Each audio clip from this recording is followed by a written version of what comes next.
back to my channel. As you can see, I am here in Bali, or maybe you can't see, but I'm telling you now, I am here in Bali. Thank you for being here. Here at this channel, we focus on all things esoteric, metaphysical, quantum physics, spirituality, connection, self-awareness, alignment, and all the things in between. And I am so excited to be here. Sorry it's been so long since my last YouTube video, but you know, things happen and we just have to roll with the punches. You know what? I just had an epiphany. I came here with the intention to talk about conscious creation versus destiny, and as soon as I started recording, literally as I was speaking those words just a second ago, I decided that I'm actually going to talk about the elephant in the room, which is the coronavirus. Okay, so this is my perspective and my take on it. Does it hold a real physiological significance? Absolutely. People need to be diligent, people need to wash their hands, people need to be mindful of germs and spreading, and the people who have the virus need to take precautions necessary. If you're elderly or if your immune system is compromised in some way, you have to take precautions. Do I simultaneously believe that people should be feeding into the fear that's being projected by the media? Absolutely not. I know that we are feeding this fear. The fear is amplified by our focus and attention upon it. We are going into stores, and I wrote a post about this the other day on Instagram, but we're behaving as though we are preceding an apocalypse and we're preparing for a worst case scenario. I'm going and buying excessive amounts of toilet paper. I'm buying hand sanitizer from the black market. I'm never leaving anywhere. I'm staying indoors. I'm not hugging. I'm not shaking hands. I'm being so mindful and intentional about the fear that's being projected, and I am amplifying that fear. And is that serving? No, it's not. What it does is the byproduct of that intention and that amplification of fear is that I create more of it.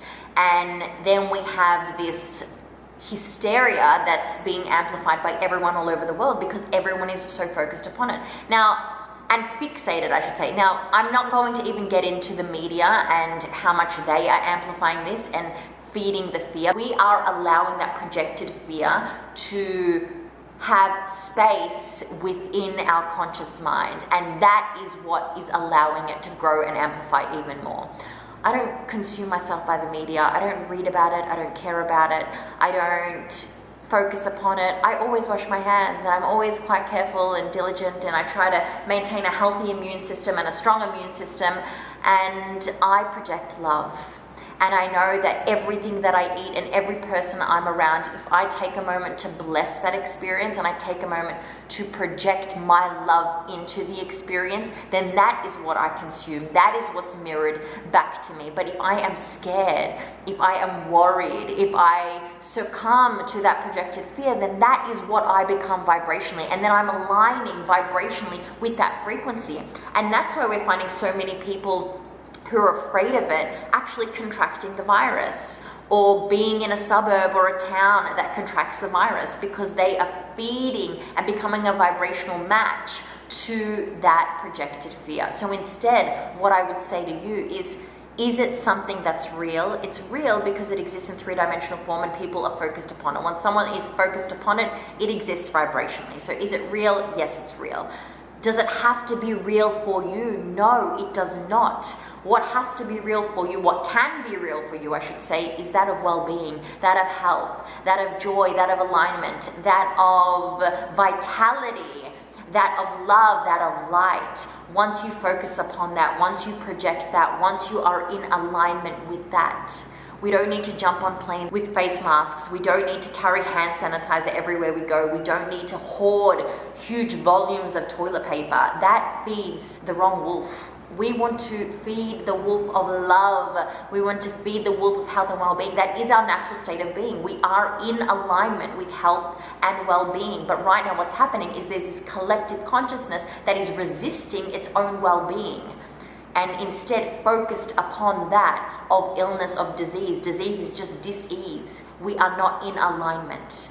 We aren't in alignment, and it's a collective consciousness shift right now. And what's allowing us to do, actually, it's incredibly serving because of those who are very self-aware, we can look at this and be like, well, that's not the reality I want to be projecting. So instead, I'm going to focus upon, be intentional with my focus upon that of health, that of well-being, that of alignment, that of joy, that of vitality, that of love. What can you do moving forward? What actions can you take? You can every day wake up and affirm and declare with conviction your health and your vitality and your well-being. And every time you sit down to eat, bless your food and bestow upon it love and high vibrations. And every person you meet, know that you are bringing your love and energy and health and well-being. And don't allow the media to consume you. Don't consume it. Don't pay attention to it. Don't read about it. You see the title coronavirus? I know I'm contradicting myself because obviously I put it in the title here, but if it's anything, as soon as you click on, if it's not something that's of service, release it, let it go. It is not truth for you. If it doesn't align with my subconscious truth, then it is not truth for me. It does not align with my truth. Everything that is being projected does not align with my truth, because I know I am of well-being. I am well-being. It's my innate nature to be in vibrational harmony with well-being. So that is what is true for me. And you do not need to fear, because fear is an illusion. You do not need to be afraid. We do not need to stop projecting love and well-being and happiness and togetherness. We do not need to behave with a lack mentality, because that's what we're doing right now. Right now, we're allowing the projected fear to become us, and we are acting from a place of lack. I need to hoard things. I need to be selfish. I need to be unkind. I need to fight with people in the supermarkets. I need to take all the pasta. Who knew so many people like pasta, really? But we don't need to behave like that. That's apocalyptic behavior.